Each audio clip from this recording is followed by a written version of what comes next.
Hello friends, எல்லாருக்கும் good morning. இன்றைக்கி ஒரு vlog தான் பார்க்க போகிறோம். ஸோ 9 மணிலேருந்து 12 மணி வரைக்கும் நான் என்ன பண்ணுறேன் அப்படின்னு தான் பார்க்க போகிறோம். ஓகேங்களா? ஸோ இப்போ டைம் 9:30 ஆகிடுச்சு. இப்போ என் ஹஸ்பண்ட் அப்புறம் என் பையன் ஸ்கூலுக்குலாம் கிளம்பி போயாச்சு. போனதுக்கப்புறம் என் வீடு இப்படி ரணகலமாக இருக்கும். ஓகேங்களா? ஸோ இது எப்படி க்ளீன் பண்ணுறது, நான் என்ன பண்ணுறேன் அதெல்லாம் தான் பார்க்க போகிறோம். ஓகேங்களா? ஸோ இப்போ நான் ஃபஸ்ட்டு வாஷிங் மிஷின் தான் முதல் வேலை. அவங்க போனதுக்கப்புறம் நான் இந்த வேலை தான் பார்ப்பேன். அன்னன்னைக்கு துணியை துவைச்சிடணும். ஸோ நான் நைட்டே துணியை லோட் பண்ணி வச்சுருவேன். அப்படி இல்லைனா காலையில் எழுந்திரிச்சதுமே போட வேண்டிய துணியெல்லாம் லோட் பண்ணி வச்சுருவேன். ஸோ போனதுக்கப்புறம் ஃபஸ்ட்டு இதை ஆன் பண்ணி விட்டுருவேன். ஏன் இது இப்போ ஆன் பண்ணுறேன்னா, என் பையன் இருக்கும்போது ஆன் பண்ணால் ஆஃப் பண்ணி விட்டுட்டு போயிடுவான். அதனால் நான் போனதுக்கப்புறம் தான் நான் இது போடுறது. ஸோ இப்போ வாஷிங் மிஷினை போட்டாச்சு. போட்டு முடித்ததும் நம்ம இப்போ கிச்சனுக்குள்ளே போகிறோம். கிச்சன் பயங்கரமாக இருக்கும். எல்லா திங்ஸும் அங்கங்கே அப்படியே இருக்கும். ஓகேங்களா? ஸோ இது எல்லாத்தையும் க்ளீன் பண்ணணும். சாப்பிட்டு தான் நான் பண்ண போகிறேன். கிச்சன் சிங்கில் பார்த்திங்கன்னா பாத்திரம்லாம் அப்படியே நிறைஞ்சிருக்கும். பார்க்கும் போதே ரொம்ப டயர்டாக இருக்கும். ஸோ இது கருவேப்பிலை ரொம்ப ஃப்ரெஷ்ஷாக இருக்கல. எங்கள் அப்பா இப்போ தான் கொண்டு கொடுத்தாங்க. ஸோ இதை உரித்து வைக்கணும். ஓகேங்களா? ஸோ நான் இன்றைக்கி டேட் சிரப் ரெசிபி பண்ண போகிறேன். ஓகே, அதுக்கு டேட்ஸை சீட்ஸ் எல்லாம் இருக்கும்ல, அதை க்ளீன் பண்ணி வைக்கணும். அடுத்த வேலை நார்த்தங்காய். ஸோ எங்கள் அம்மா கொடுத்தாங்க, எப்படி பழுக்கிற மாதிரி ஆகிப்போச்சு. ஸோ இதை ஊறுகாய் போடுறதுக்கு கட் பண்ணணும். ஸோ இவ்வளோ ஒர்க் இருக்குது. ஆனால் சாப்பிட்டு தான் இவ்வளோ என்னால் பண்ண முடியும். ஓகேங்களா? நான் சாப்பிட்டுட்டு உங்களை மீட் பண்ணுறேன். ஓகேயா? ஸோ இப்போ சாப்பிட்டு முடிச்சாச்சு. நான் என்ன பண்ணிகிட்ருக்கேன்னா கருவேப்பிலையை ஃபஸ்ட்டு ஆஞ்சி வச்சிட்ருக்கேன். ஸோ இதை ஸ்டோர் பண்ணி வச்சிட்டேன்னா, நீங்கள் மார்க்கெட்டில் வாங்குறதுக்கும் இதில் வாங்குறதுக்கும் என்ன, வீட்டில் பறிக்கிறதுக்கும் என்ன டிஃப்ரென்ஸ்னு பார்த்தீங்கன்னா, இது ரொம்ப நாள் அப்படியே ஃப்ரெஷ்ஷாக இருக்கும். ஸ்மெல்லும் அப்படியே நல்ல ஒரு அந்த கருவேப்பிலை ஸ்மெல் நல்லாவே இருக்கும். ஓகேங்களா? ஸோ இன்னொரு விஷயம் என்ன சொல்லணும்னு பார்த்தீங்கன்னா, நம்ம ஒரு வீட்டை க்ளீனாக பார்க்கும்போது நம்ம வெறுமனே என்ன நினைக்கிறோம், அந்த வீடு க்ளீனாக இருக்குது அப்படின்னு தான் நினைக்கிறோம். ஸோ அந்த க்ளீனாக இருக்கிறதுக்கு பின்னாடி அந்த அந்த ஹவுஸ் ஒய்ஃபோட உழைப்பு நிறையா இருக்கும். ஒரு வீடு க்ளீனாக வச்சுக்கிறது, அதுவும் சின்ன குழந்தைங்கள இருக்கிற வீடெல்லாம் க்ளீனாக வச்சுக்கிறது அவ்வளோ உண்மையிலே கஷ்டமான விஷயங்க. நான் இப்போ க்ளீன் பண்ணி எடுத்து வச்சேன்னா, என் பையன் 12 மணிக்கு என்ன பண்ணுவான் அப்படின்னா, திரும்ப எல்லாத்தையும் கழிச்சு போட்டுருவான். ஸோ நான் எனக்கு இதுவே பயங்கர டயர்டாகிடும். நான் யூஸ்வலாக என்ன பண்ணுவேன் அப்படின்னா, ஸோ நீ கழிச்சு போட்டுரு அப்படின்னு சொல்லிட்டு நான் ஒரேடியாக ஈவினிங் தான் க்ளீன் பண்ணுவேன். ஸோ எங்கள் அம்மாலாம் அப்படி கிடையாது. எத்தனை தடவை கழிச்சு போட்டாலும் உடனே எடுத்து வச்சுட்டே இருப்பாங்க. ஸோ வீடு அப்போ க்ளீன் பண்ணிகிட்டே இருக்கணும். பட் நம்ம நிச்சயமாக டயர்டாகிடுவோம். ஸோ ஆனால் ஒரு க்ளீனாக இருக்கிற வீட்டுக்கு பின்னாடி ஒருத்தவங்களோட மெனக்கெடல் உண்மையிலே நிறையா இருக்கும். ஓகேங்களா? ஸோ அது எனக்கு இப்போது நான் வச்சுக்கும்போது தான் எனக்கு ரொம்ப தெரியும். இது என்ன பார்த்தீங்கன்னா, என் பையன் 2 டேஸ் முன்னாடி இந்த ஃபேன் பக்கத்தில் உட்காந்து விளாடிட்டே இருந்தான். சரி, என்ன விளாடிட்டு தானே இருக்கான் அப்படின்னு சொல்லி நான் விட்டுட்டேன். அவன் என்ன பண்ணி வச்சுருக்கான்னு தெரியாது. நான் எடுத்து இதை ப்ளக் பாயிண்டில் மாட்டி ஸ்விட்சை ஆன் பண்ணுறேன். அப்படியே எரிஞ்சிடுச்சு. எரிஞ்சு எனக்கு தெரியல, எங்கேருந்தோ கருகிற வாசனை வருதே அப்படின்னு திரும்பி பார்க்குறேன், இது எரிஞ்சிட்ருக்கு. ஸோ டக்குன்னு போய் ஆஃப் பண்ணேன். ஸோ குழந்தைங்கள இந்த மாதிரி அவங்க ஏதோ பண்ணுறாங்க, விளாட்றாங்க, நம்ம அப்படி விட்டுட்டோன்னு வைங்களேன், அவங்க கண்டிப்பாக ஏதாவது பண்ணி வச்சுருப்பாங்க. ஸோ அவங்க சைலண்ட்டாக ஏதோ பண்ணுறாங்க அப்படின்னா நமக்கு ஏதோ பெரிய வேலை வைக்கிறாங்க அப்படின்னு அர்த்தம். ஸோ கண்டிப்பாக அவங்கள எப்போவுமே ஒரு கண்ணு பார்த்துட்ருக்க வேண்டியது அவசியம். ஸோ நான் இப்போ என்னது பேரிச்சம்பழத்தை சீட்ஸ் எல்லாம் ரிமூவ் பண்ணிகிட்ருக்கேன். ஸோ சைக்கலாஜிக்கலாக எப்போவுமே சொல்லுவாங்க, லேடிஸ் அவங்கள எப்போவுமே பிஸியாக வச்சுக்கிறது தான் நல்லதான்.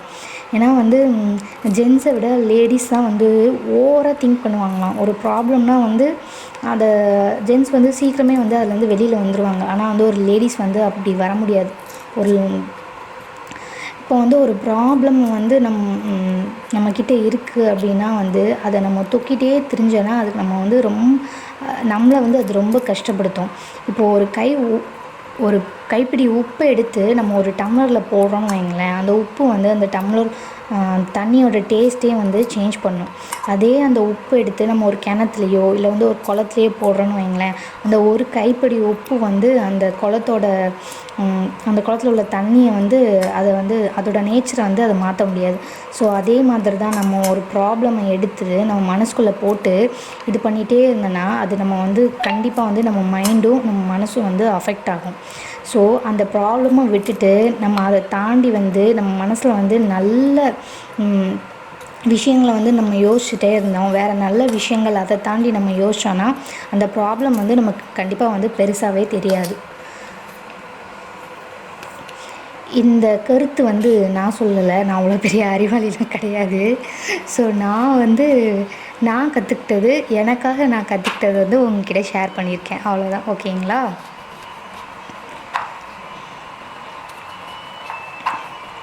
ஸோ இந்த மாதிரி தான் போகும் டெய்லி வந்து ஒரு ஹவுஸ் ஒய்ஃபோட லைஃப் வந்து. இது வந்து போரிங்காக ஆகாமல் இருக்கணும் அப்படின்னா டெய்லி காலையில் எந்திரிச்சதுலேருந்து ஈவினிங் வரைக்கும் என்னடா டெய்லி இதே வேலையே பார்க்குறோமே அப்படின்னு இல்லாமல் வந்து எப்படி வந்து இன்ட்ரெஸ்டிங்காக பண்ணோம் அப்படின்னா, சில பேருக்கு வந்து எனக்கு வந்து குக் பண்ணுறது பிடிக்கும், இந்த மாதிரி கட் பண்ணுறது இந்த மாதிரி பண்ணுறதுலாம் எனக்கு பிடிக்கும். சில பேருக்கு வந்து என்ன பிடிக்கும், டெய்லரிங் பிடிக்கும். சில பேருக்கு வந்து என்ன பிடிக்கும், இந்த கிராஃப்ட்ஸ் பண்ணுறது அந்த மாதிரி நிறைய விஷயங்கள் பிடிக்கும். எனக்கும் டெய்லரிங் அதெல்லாம் ரொம்ப பிடிக்கும். ஸோ அப்பப்போ வந்து உங்களுக்கு பிடிச்ச மாதிரி ஏதாவது பண்ணிக்கிட்டீங்க நீங்கள் உங்களுக்கு ஃப்ரீயாக இருக்கிற டைமில் அப்படின்னா நீங்கள் கொஞ்சம் ரிலாக்ஸாக வந்து ஃபீல் பண்ணுவீங்க, ஸ்ட்ரெஸ் ஃப்ரீயாக இருக்கும் உங்களுக்கு. ஓகேங்களா? ஸோ எனக்கு வந்து வேலையிலே ரொம்ப பிடிக்காத வேலை அப்படின்னு பார்த்தீங்கன்னா பாத்திரம் கழுவுற வேலை. சத்தியமாக எனக்கு பிடிக்கவே பிடிக்காதுங்க. டெய்லி வந்து அதுவும் எனக்கு வந்து காலையில் நான் லஞ்சும் டிஃபனும் சேர்த்து பண்ணுறேன்னா நிறைய பாத்திரம் சேர்ந்துடும். அதை பார்த்தாலே எனக்கு அழுகையாக வரும், அதை வாஷ் பண்ணணும்னு நினச்சாலே. ஸோ நான் இப்போ வந்து நார்த்தங்காய் வந்து கட் பண்ணி வச்சிட்டேன். இப்போ வந்து இதில் உப்பு சேர்த்து இதை வந்து ஊற வைக்கணும்னு சொல்லுவாங்கள்ல, எங்கள் அத்தை ஒன்று சொல்லுவாங்க நார்த்தங்காய் ஊறுகாய்க்கு. நார்த்தங்காய் ஊறுகாய் போடும்போது வந்து அதை நம்ம வெயிலில் வந்து காய வைப்பாங்க. அது வந்து யார் கண்ணாவது அதில் பட்டுச்சுன்னா நார்த்தங்காய் வந்து உடனே என்ன ஆகிடும், கெட்டு அது என்னது ஐயோ அது பேர் தெரியலே, பூசணம் வச்சிரும் அப்படின்னு சொல்லுவாங்க. ஸோ அதுக்கு அதுதான் கரெக்டான எனக்கு தெரில, பூசணம் வச்சிரும் அப்படின்னு வந்து சொல்லுவாங்க. ஸோ வீட்டுக்குள்ளே வெயில் வரும் இல்லையா, அந்த வெயிலில் வச்சு தான் எங்கள் அத்தை வந்து இதை வந்து வெயிலில் காய வைப்பாங்க, அப்படி வச்சு தான். ஸோ இப்போ பார்த்திங்கன்னா ஒரு வழியாக ஹாலெல்லாம் நான் க்ளீன் பண்ணிட்டேன், திங்ஸ் எல்லாம் வந்து எடுத்து போட்டுட்டேன். ஸோ இந்த பெட்டு எதுக்காக நாங்கள் இங்கே எடுத்து வச்சுருக்கோம் அப்படின்னா, என் பையன் ஒரு 4 டைம்ஸ் வந்து இதில் யூரின் போயிட்டான். ஸோ நாங்களும் வெயிலில் போட்டு பார்த்தோம், தொடச்சி பார்த்தோம், இதில் உள்ள நாற்றம் போகவே இல்லை. எங்களால் வந்து நாற்றம் தாங்க முடியல. சரி இந்த பெட்டு வேண்டான்னு சொல்லி வெளியில் எடுத்து வச்சுருக்கோம். ஸோ அடுத்து கிச்சனுக்கு வந்தாச்சு. ஸோ இதெல்லாம் வந்து நான் எடுத்து போட்டு இதெல்லாம் தொடச்சிலாம் வச்சுருவேன். ஓகேங்களா? அது வந்து எனக்கு பெரிய விஷயமே கிடையாது. ஸோ இந்த பாத்திரம் தேய்க்கணும் அப்படின்றது வந்து எனக்கு வந்து உண்மையிலே வந்து ரொம்ப பெரிய விஷயமா தெரியும். டெய்லி காலையில் பாத்திரம் தேய்க்கணுமே அப்படின்னு. குக் பண்ணும்போது நல்லா ஜாலியாக இருக்கும். ஆனால் வந்து எல்லா பாத்திரத்தையும் க்ளீன் பண்ணி வைக்கிறது வந்து ரொம்ப கஷ்டமான வேலை. நான் என்ன பண்ணுவேன் அப்படின்னா வந்து எனக்கு பிடிச்ச ஒரு வீடியோ இல்லை ஒரு சாங், ஒரு மோட்டிவேஷ்னல் ஸ்பீச் ஏதாவது ஃபோனில் போட்டு இங்கே வச்சுருவேன். அதை பார்த்துட்டே வந்து பாத்திரம் தேய்ப்பேன். சும்மா வெறும்னே பாத்திரம் தேய்க்கிறது வந்து எனக்கு ரொம்ப போராக இருக்கும். ஸோ நான் அந்த மாதிரி தான் பண்ணுவேன். ஸோ இப்போ பார்த்தீங்கன்னா 11 ஆகிடுச்சு, 11 ஆக 10 மினிட்ஸ் இருக்குது. ஸோ நான் வந்து டைம் பார்த்துருக்கேன், எவ்வளோ நேரத்தில் வந்து நான் க்ளீன் பண்ணி முடிக்கிறேன்னு வந்து உங்களுக்கு அதுக்கப்புறம் காமிக்கிறேன். ஸோ நான் இப்போ வந்து எல்லாம் க்ளீன் பண்ணியாச்சு, அடுப்பெல்லாம் தொடச்சாச்சு. ஸோ லஞ்சுக்கு எங்களுக்குள்ளதை மட்டும் நான் எடுத்து வச்சுருக்கேன், இது எல்லாமே வந்து க்ளீன் பண்ணிட்டேன் நான். ஸோ டேட்ஸ் இங்கே இருக்குது. அப்புறம் மதியம் தான் வந்து இதை ரெசிபி வந்து ரெடி பண்ணணும். ஸோ மற்ற எல்லாமே இங்கே இருக்குது. ஓகேங்களா? ஸோ ஆல்மோஸ்ட் எல்லா வேலையுமே முடிஞ்சாச்சு. இப்போ வந்து தரையை மட்டும் தூக்கணும், ஹாலையும் கிச்சனையும் தூக்கணும். ஸோ இப்போ வந்து அடுத்து என்னென்னா, எனக்கு மெஷின் வந்து ஓடி முடிஞ்சாச்சு. இப்போ துணியெல்லாம் வந்து மெஷின்லேருந்து எடுத்தாச்சு. ஸோ நான் இதை வந்து காய போட போகிறேன். இப்போது டைம் என்னென்னு பார்த்தீங்கன்னா 12 ஆக 10 மினிட்ஸ் இருக்குது. ஓகேங்களா. ஸோ நான் 1 ஹவராக இந்த வேலை செஞ்சுருக்கேன். ஸோ யூஸ்வலி நான் வந்து 1 ஹவராலாம் இந்த வேலை செய்ய மாட்டேன், சீக்கிரமாகவே முடிச்சிடுவேன். ஏன்னா என் கை கொஞ்சம் டேஞ்சர் கண்டிஷனில் இருக்குது. ஸோ அது கீழே வந்து கை வந்து கொஞ்சம் சரியில்லை. ஸோ அதனால் வந்து இவ்வளோ நேரம் ஆயிடுச்சு, இல்லைன்னா கொஞ்சம் ஸ்பீடாகவே பண்ணியிருப்பேன். ஸோ நான் அடுத்து வந்து இந்த துணியெல்லாம் வந்து காய போட போகிறேன். ஸோ காய போட்டுட்டு உங்களை வந்து பார்க்குறேன். ஸோ என் பையன் வர இன்னும் 10 மினிட்ஸ் இருக்குது. ஸோ அதுக்குள்ளே உங்களுக்கு குட்டி ஷாப்பிங் ஹால் காமிச்சிடலாம் அப்படின்னு. இது வந்து அஜியோ ஆன்லைன் ஆப் இருக்கு இல்லையா, அஜியோ, அதில் வந்து நான் பர்ச்சேஸ் பண்ணது. ஸோ இது ஷாப்பிங் ஹால் கூட இல்லை, நான் ஆன்லைனில் பர்ச்சேஸ் பண்ணுறதுல என்னோடய எக்ஸ்பீரியன்ஸை வந்து உங்க கூட ஷேர் பண்ணிக்கிறேன். ஓகேங்களா. ஸோ இது வந்து ஒரு ட்ரௌசர் மாதிரி இருக்கும். இது வந்து இந்த சியர் கேர்ள்ஸ்லாம் போடுவாங்கள்ல, அந்த மாதிரி இருக்கும். இது மாதிரி நான் ஏற்கனவே அதுவும் சின்ன பையனாக இருக்கும்போது நான் எடுத்திருக்கேன். இந்த மாதிரி பேட்டர்ன் எனக்கு ரொம்ப பிடிக்கும். ஸோ அதனால் இப்போவும் வந்து ஒன்று எடுத்திருக்கேன். ஓகேங்களா. ஸோ இது வந்து அவனுக்கு வந்து இது கரெக்டாக தான் இருக்கும். 3 to 4 இயர்ஸ் தான். ஸோ நீங்கள் வந்து லூஸாக இருக்குது அப்படின்னு நினச்சிங்கன்னா இந்த நாட்டு இருக்குல்ல, இதை வச்சு, இந்த ரோப் இருக்கு இல்லையா, இதை வச்சு நம்ம வந்து இது பண்ணிக்கலாம். ஓகேங்களா. ஸோ இது அஜியோ பிராண்ட், அவங்க ஓன் பிராண்டோடைய உள்ளது.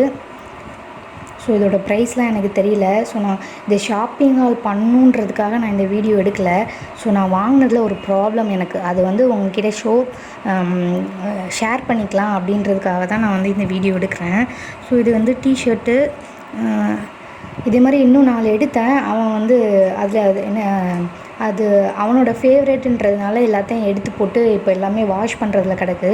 ஸோ நான் என்கிட்ட இருக்கிறத மட்டும் உங்ககிட்ட காமிக்கிறேன். ஸோ இந்த டிஷர்ட் பார்த்தீங்கன்னா 199, ஆனால் ஆஃபர் ப்ரைஸில் வந்து 100 அப்படி சொல்லி போட்டிருப்பாங்க. ஓகேங்களா. நீங்கள் ஆஃபர் ப்ரைஸை மட்டும் ஆஃபர் ப்ரைஸை வந்து 100ன்னு பெருசாக போட்டிருப்பாங்க.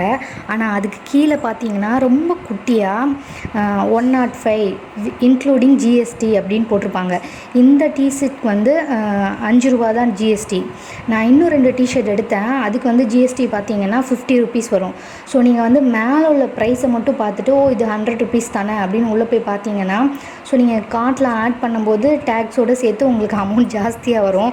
ஸோ அதை வந்து பார்த்துட்டு நீங்கள் பண்ணுங்கள். கீழே வந்து குட்டியாக போட்டிருப்பான் ஜிஎஸ்டியோடு சேர்த்து ப்ரைஸ் எவ்வளவு அப்படின்னு. ஸோ இது ஒன்றா. அடுத்து இன்னொன்று பார்த்தீங்கன்னா இந்த ட்ரௌசர் தான். இது வந்து இதோட நான் 2 செட்டாக எடுத்தேன். ஸோ இது ஒன்று, இன்னொன்று உண்டு. ஸோ இது என்ன ப்ராப்ளம்னு பார்த்தீங்கன்னா, நீங்கள் ஃபஸ்ட்டு ஒரு ட்ரௌசர் பார்த்தீங்கள்ல, அதில் வந்து டைட் பண்ணுறதுக்கு அந்த ரோப் இருக்கும் இல்லையா, அதை வச்சு டைட் பண்ணிக்கலாம். ஸோ அதே மாதிரி மாடல் நினச்சி தான் நான் இதை எடுத்தேன். ஆனால் இதை அப்படி பண்ண முடியல. ஸோ என் பையனுக்கு வந்து இது ரொம்ப லூஸாக இருக்குது. நான் வந்து என்ன நினச்சேன்னா, ஓகே இது வந்து ரிட்டன் பண்ணிடலாம் அப்படின்னு நினச்சேன். பட் கிளாத் வந்து ரொம்பவே நல்லா இருந்தது ரெண்டுமே வந்து. சரி ஓகே ரிட்டன் பண்ண வேணாம், இதில் என்ன பண்ணலாம் அப்படின்னு யோசிச்சுட்டு நான் என்ன பண்ணியிருக்கேன் அப்படின்னு பார்த்தீங்கன்னா, ஸோ அந்த ரோப் 2 இது இருக்கும்ல, அந்த இதில் வந்து ஹோல்ஸ் இருக்கும். ஸோ அதில் உள்ள அந்த தையலை மட்டும் பிரிச்சுட்டு, ஸோ இது பார்த்தீங்கன்னா ஒன்றுமே பண்ண முடியாது. இவ்வளோ பெரிய இடுப்பு வந்து என் பையனுக்கு நிச்சயமாக கிடையாது. 3 to 4 இயர்ஸ் தான் ஆர்டர் போட்டேன் நான். 3 to 4 இயர்ஸ் பையனுக்கு இவ்வளோ பெரிய இடுப்பு இருக்குமான்னு எனக்கும் தெரியல. ஸோ இது வந்து சுருக்கவும் இல்லை, என்ன பண்ணலான்னு எனக்கு தெரியல. ஸோ திரும்ப நான் யோசித்து பார்த்து என்ன பண்ணேன் அப்படின்னா, ஸோ இந்த இது பார்த்திங்கன்னா ரோப் வந்து இந்த மாதிரி இது பண்ணிக்கலாம். ஸோ இப்படி தான் அதுவும் நினச்சி நான் வந்து ஆர்டர் பண்ணிட்டேன். ஓகேங்களா. ஸோ வந்ததுக்கப்புறம் பார்த்தா இது இப்படி இருக்குது. நான் என்ன பண்ணேன் அப்படின்னா, இந்த ஹோல்ஸ் இருக்கும் இல்லையா, அதில் உள்ள தையலை பிரிச்சுட்டு அந்த இதில் வந்து வந்து இது வந்து என்னோடய சுடிதார் நாடா, ஒரு சாம்பிளுக்கு இந்த மாதிரி பண்ணலாமா, இது ஒர்க் அவுட்டா உள்ளே போகுதா அப்படின்னு சொல்லி ட்ரையல் பார்த்துருக்கேன். ஓகேங்களா. ஸோ உள்ளே போயிடுச்சு. இப்போ வந்து நான் என்ன பண்ணணும் அப்படின்னா, ஸோ இப்படியே என் பையனுக்கு போட்டு அனுப்பிச்சேன்னா கண்டிப்பாக அவன் வந்து போட்டுக்கவே மாட்டான். என்னம்மா இது அப்படின்னு கேட்பான். ஓகேங்களா. நான் என்ன பண்ண போகிறேன் அப்படின்னா, ஸோ இந்த மாதிரி அவன் இதில் உள்ள ரோப் இருக்கு இல்லையா, ஸோ இதை வந்து கடையில் கொண்டு போய் கொடுத்து இதே மாதிரி இந்த அளவுக்கு அவனோட ட்ரௌசர் அளவுக்கு வந்து ரோப் வாங்கி அதை உள்ளே இன்சர்ட் பண்ண போகிறேன். ஓகேங்களா. ஸோ அப்படி இன்சர்ட் பண்ணிட்டோன்னா வந்து நம்ம இந்த மாதிரி வந்து இது பண்ணிக்கலாம், இந்த மாதிரி சுருக்கி விட்டு நாட் போட்டுக்கலாம். ஓகேங்களா. ஸோ இந்த மாதிரி ப்ராப்ளம்ஸ்லாம் நிறைய வரும் ஆன்லைன் பர்ச்சேஸில். ஸோ இது சொல்கிறதுக்காக தான் இந்த ஷாப்பிங் ஹால் உங்களுக்காக போட்டேன். ஓகேங்களா. ஸோ நீங்கள் உங்களுக்கு எந்த இதுலேயுமே உங்களுக்கு ஒத்து வரல அப்படின்னா நீங்கள் ரிட்டர்ன் பண்ணி தான் ஆகணும். ரிட்டர்ன் பாலிசி இருக்கான்னு வந்து எதையுமே வாங்குறதுக்கு முன்னாடி பார்த்து வாங்குங்க. ஸோ அவ்வளோதாங்க, இதோட இந்த வீடியோ முடிச்சுக்கிறேன். இன்னொரு நாள் இன்னொரு வீடியோவில் உங்களை சந்திக்கிறேன். அது வரைக்கும் பாய் ஃப்ரெண்ட்ஸ்.